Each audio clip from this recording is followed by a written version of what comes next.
ലക്ഷ്യം ചെറുതായാൽ തടസ്സം വലുതാവും. ലക്ഷ്യം വലുതായാൽ തടസ്സം ചെറുതാവും.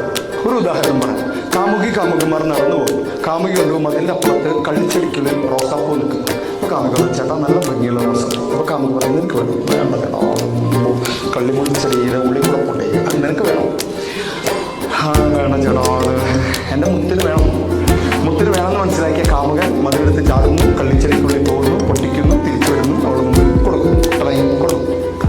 അടുത്ത ആഴ്ച കാമുകൻ സ്വന്തം അമ്മയുമായി അവയ്ക്ക് പോകുന്നു. അമ്മ കണ്ടു കള്ളിച്ചെടിക്കുള്ളിൽ വേറെ റോസപ്പൂ. അമ്മോട് മോനെ സൂപ്പർ റോസപ്പൂ, ചാടാം പൊടിയാണ് എന്ന് പറഞ്ഞിട്ടുണ്ടാവും.